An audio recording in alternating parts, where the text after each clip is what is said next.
নমস্কার, কেমন আছেন সবাই? প্রিয়াঙ্কার নতুন একটা ব্লগে আপনাদের সকলকে স্বাগত জানাই। আশা করছি আপনারা সবাই খুব ভালো আছেন, আমিও কিন্তু বেশ আছি। আশা করছি ব্লগটা ভালো লাগলে ভিডিওটা শুরুতেই চ্যানেলটাকে লাইক, কমেন্ট, শেয়ার আর সাবস্ক্রাইব করে রাখার একটা অনুরোধ রইল। আজকে রবিবার, ঘড়িতে বাজে এখন ওই যে 7:10। সকালবেলাটা আজকে একটু দেরি করে শুরু করেছি, মানে অন্যদিন ওই 6টা নাগাদ উঠি, কিন্তু আজকে যেহেতু রবিবার কাজ আছে বিস্তর, কিন্তু তাও উঠতে ইচ্ছা করছিল না। ওই 6:30 নাগাদই ঘুম থেকে উঠেছি। তো ফ্রেশ হয়ে নিয়ে আগে চলে এসেছি মানে এই ঘরটা একটু ফুল ঝাড়ু দিয়ে ঝেড়ে নেওয়ার কারণ হচ্ছে ওই যে বলেছিলাম যে আমাদের অসহ্য করে গেছে, তো এখন সেগুলো তো মানে সেই ওঠার ঘাট কাজের একটা রিলেটেড ব্যাপার আছে যে তার আগে ঝাড়পোছ সব করে নিতে হবে, আর তারপরে ওই দিনকার আর কি নখ ঠোক বা চুল কেটে বা চুল পরিষ্কার করে সমস্ত কিছু যা যা কাজকর্ম করতে হয় সেগুলো, কিন্তু তার আগে তো এই ঝাড়পোছগুলো করতে হয়। তো সেইগুলোই আর কি তো টুকটুক করে নেব। বোঝেনি তো যে মানে প্রিয়াংশের স্কুল টুল সবই আছে, তো ওর পড়াশোনা বা অন্যান্য ঘরের সমস্ত কাজ সেই সবকে টাইম ম্যানেজ করে এগুলোকে সারতে হবে। তো আমি আর কি ওর মানে প্রিয়াংশের ঠাকুমার থেকে শুনে নিয়েছি, উনি বলে দিয়েছেন যে চতুর্থ মন্ত্র পড়া হয়ে গেছে, এখন টুকটুক করে এগুলো সেরে নিতে পারি। তো যাই হোক, তো প্রথমেই চলে এসেছি এই যে আজকে ভাবছি যে 3টে ঘর এক এক করে ঝেড়ে নেবো। তো প্রথমেই এই ঘরটা দিয়ে শুরু করলাম। তো কিছুদিন আগে একবার ঘরগুলো ঝেড়েছি জানেন, তাই খুব একটা ঝুলঝুল নেই এই ঘরগুলোতে। তো সেই জন্য আর কি এগুলো একটু হালকা হাতে এখন করে নেব, আর সেই মানে তাতে তাড়াতাড়িও হবে, তাতে বেশ একটা মনের শান্তিও হবে যে না 3টে ঘর ঝাড়া হয়ে গেল, ওই আর কি নিজেকে নিজে কন্ট্রোল করা। তো এই ভেবে আর কি এই ঘরটা তবে তাও একেবারে যে হালকা হাতে ঝেড়ে নেব ভাবলেই তো মানে পুরোপুরি ফাঁকিবাজি করে ঝাড়ানো যায় না। তো সেইভাবে আর কি করে নিচ্ছি, মানে যতটা ভালোভাবে করা যায় আর কি। আর আপনারা ভাবছেন হয়তো যে আমি ঝুল ঝাড়ুটা চালাচ্ছি কিন্তু ওপরে ফ্যান চলছে। অ্যাকচুয়ালি গরম তো লাগে, প্রচণ্ড ভ্যাপসা গরম, তাই ওই ফ্যানের জায়গাটুকু ছেড়ে বাকি সব জায়গাটুকু আগে করে নিচ্ছি, তারপরে ফ্যানটা বন্ধ করে ওই ফ্যানের গোড়াটা করে নেব, মানে ফ্যানের ব্লেডটা যতদূর যাচ্ছে সেই জায়গাগুলো ফ্যানটা বন্ধ করে পরে করে নেব। তো সেই জন্য এক এক করে এই ঘরটা কিন্তু সুন্দর করে সমস্ত দেওয়াল আর কি ঝেড়ে নিলাম। আর এই যে এখন দেখুন ফ্যানটা বন্ধ করে কিন্তু ফ্যানের গোড়াটা ঝেড়ে নিলাম। তারপরে চলে এসেছি অন্য একটা ঘরে, যেটা একদম বাইরের, মানে বাইরের ঘর আর কি। এই ঘরটাও কিছুদিন আগে ঝেড়েছি, তাই এই ঘরটার এখন একটুখানি হালকা হাতেই ঝেড়ে নেব। তবে ওই যে বললাম হালকা হাতে ঝাড়বো মানে যে একেবারে ফাঁকিবাজি করে ঝেড়ে নেব সেটা তো হয় না, তাই যতটা ভালোভাবে পারা যায় আর কি। আর ওই যে বলি যে এই সমস্ত কাজগুলো, এক্সট্রা কাজগুলো সমস্তটাই কিন্তু সেরে নিই প্রিয়াংশ ঘুম থেকে ওঠার আগে। আর তবে জানেন তো যে এই ঝেড়ে ঠেড়ে যেই একটুখানি ফোনটা চেক মানে হাতে নিয়ে বসেছি, একটু বসে রেস্ট নেব, তখনই মনে হলো যে আশেপাশের বাড়িতে তো দিদির কোনো আওয়াজ পাচ্ছি না, মানে আশেপাশের বাড়িতে কারোর হয়তো উঠানটা ঝাড় দেয় বা কারোর হয়তো ঠাকুর ঘরটা মুছে দেয়, তো সেই সব দিকে তো কোনো সিগন্যাল পাচ্ছি না। মানে এগুলো আর কি খোঁজ রাখি, যখন মনে মনে সন্দেহ হয় যে দিদি আজকে আসবে না, তো সেগুলোর দিকে চোখ রাখি। তো সন্দেহ হওয়া মাত্রই হাতে ফোনটা নিয়ে আর কি ওর বাড়িতে ফোন করলাম যে সে আজকে আসবে কি না। তখন খবর পেলাম যে না, সে আসবে না, কোনো একটা কারণবশত। তো যাই হোক, এবং সে ফোন করে জানায়ও নি, গতকাল আসেনি, তাও ফোন করে জানিয়েছিল ভোর থাকতে সব কাজগুলো, মানে ও যেগুলো করে দেয় আর কি, বাসন মাজা, ঘর পরিষ্কার করা, সেগুলো করে নিয়েছিলাম, কিন্তু আজকে জানায়নি। বেশ এই ঘর ঝেড়ে ঝাড়তে প্রায় 7:45-8টা বেজে গেছিলো। তা সেইগুলো করে যখন ভাবুন বোধ হলো যে সে আসবে না, তখন ওর কাজগুলো মানে এই ঘর ঝাড়া আর তারপরে হচ্ছে এমনি ঝাঁটা দিয়ে ঘর ঝাড়া আর কি, সেগুলো, তারপর হচ্ছে বাসন মাজা, এগুলো করতে কতটা সময় লাগবে এবং তখন ওই মোমেন্টে কাজটা কতটা বিরক্তিকর। কারণ অন্যান্য আমার ঘরের কাজও আছে, মানে সর্বোপরি রান্না বসাবো এবং প্রিয়াংশ ঘুম থেকে উঠে যাবে। তো যাই হোক, বিরক্ত লাগলো, তখন কিছু করার নেই, কাজগুলো তো সারতেই হবে। আজকে তো রবিবার, তার জন্য আরও এক্সট্রা কাজ রয়েছে। আর রবিবার এমনি সাপ্তাহিক বাজারগুলো আসে, সেগুলোকে আর কি গুছিয়ে রাখতে হবে। আর তারপরে হচ্ছে মানে এই রবিবার একটু যে কোনো কাজ করতেই দেরি হয় ভীষণ।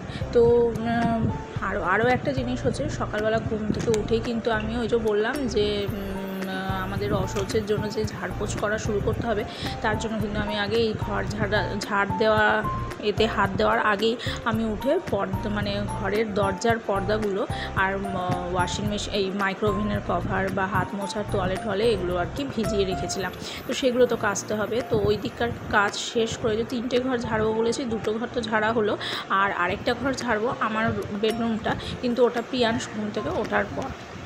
তো ওটা পেন্ডিং রেখে এখন কিন্তু আমি চলে এসেছি রান্নাঘরে, এবং রান্নাঘরে দেখতেই পেলে প্রথমে ভাত আর একটা শুক্তো হয়ে গেছে, আর এদিকে টিফিনের জন্য বসিয়ে দিলাম একটু আলুর চচ্চড়ি।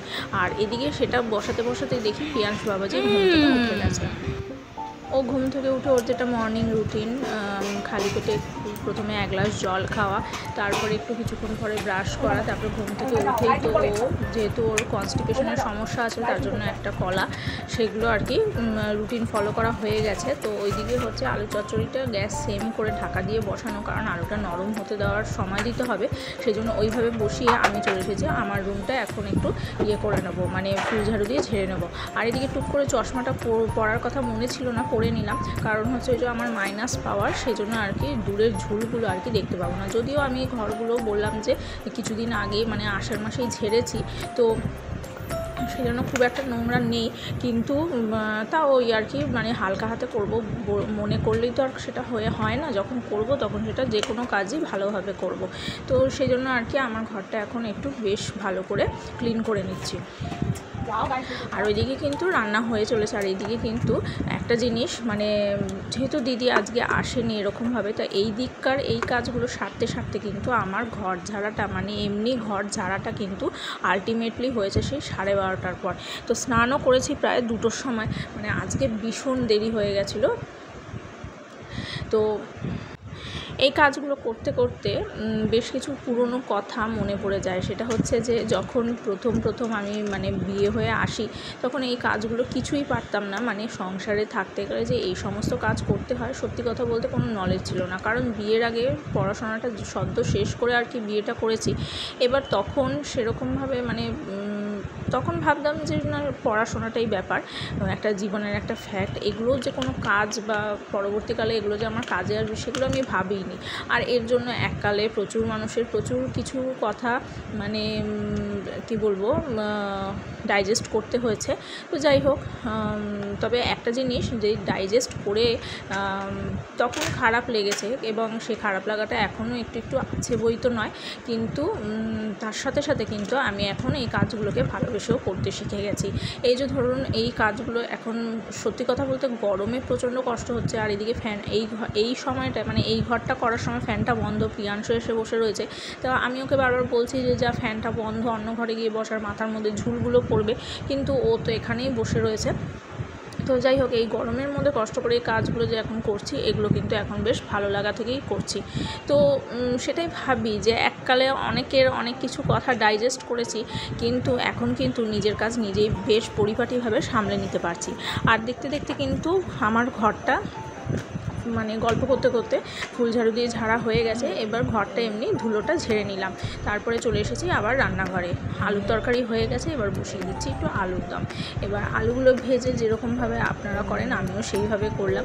আলুগুলো ভেজে নিয়েছি, তারপরে মশলা কষে, যা রেগুলার মশলা মানে জিরে আদা বাটা, ধনে গুঁড়ো, লঙ্কা বাটা, সেসব মশলা দিয়েই কষিয়ে এই যে অল্প একটু ঝোল দিয়েছি। তবে আলুটা জানেন তো ভাজতেই সিদ্ধ হয়ে গেছে, তাই আর কি বেশি মাত্রায় ঝোল দিলাম না। আর এদিকে ঢেকে একটু বসিয়ে দিয়েছি আর একটু যাতে আলুটা ভালোভাবে সফট হয়।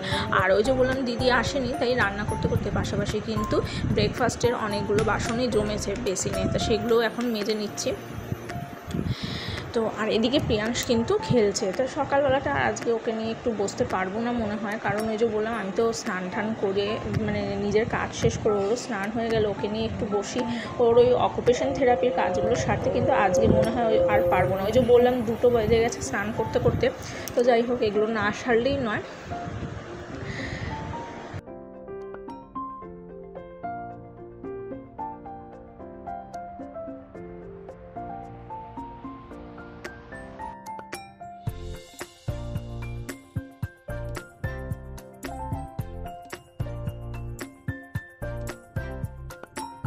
আর এদিকে এখন কিন্তু বেশ কটা রুটি পটাপট করে সেঁকে নেবো, কারণ প্রিয়াংশের বাবার এখনও ব্রেকফাস্টটা করা হয়নি।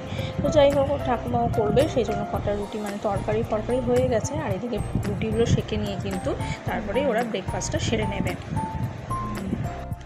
আর এদিকে তো বাইরে বেশ অঝোরে বৃষ্টি হচ্ছে। সকালবেলাটা যাওয়া বা একটু পরিষ্কার ছিল, বেলার দিকে কিন্তু বেশ মানে কালো মেঘ করেই কিন্তু বৃষ্টি বেশ ঝাঁপিয়ে এসেছে। তা পর্দাগুলো আমার মানে বেশ ভেজানো রয়েছে, ভাবছি যে আজকে কাচবো নাকি কালকে কাচবো। তবে ভেজানো থাকলেও তো জিনিসগুলো আবার নষ্ট হয়ে যাবে, তাই অগত্যা কেচে দিতেই হবে। তো ওই যে দেখতেই পেলেন আলুর তরকারি আর রুটি দিয়ে কিন্তু প্রিয়াংশের বাবার ব্রেকফাস্টটা সার্ভ করে দিয়েছি। তারপর আরও কয়েকটা রুটি সেঁকে নিয়ে তারপরে কিন্তু আমি আবার চলে যাব রান্নায়। তবে আজকে কিন্তু রান্নাটা একটু অন্যরকম করবো। ওই যে নিরামিষ চলছে, রোজই এক ডাল তরকারি খেতে খেতে বিরক্ত লাগছে। আলুর দমটা তো অলরেডি হয়েই এসছে। আজকে ভাবছি করবো ঘরের চাল দিয়ে একটুখানি সবজি কেটে ফ্রাইড রাইস, মানে নিরামিষ ফ্রাইড রাইস। আর তারপরে হচ্ছে মানে যেটা বলে ভেজ ফ্রাইড রাইস। তারপর তার সঙ্গে করবো একটু পনির। এই যে দেখতে দেখতে কিন্তু মানে রাইসের জলটাও বসিয়ে দিয়েছি। আর যাতে চালটা একটু ঝরঝরে থাকে তার জন্য যেরকমভাবে মানে সাদা তেল দিয়ে নিয়েছি, আর সেই সঙ্গে পরিমাণ মতন লবণ, তেজপাতা, লবঙ্গ, দারচিনি আর হচ্ছে এলাচ। আর এই যে দেখুন আলুর দমটা কিন্তু আমার হয়ে গেছে। এই এখন একটু মিষ্টি ছড়িয়ে নামিয়ে দেবো।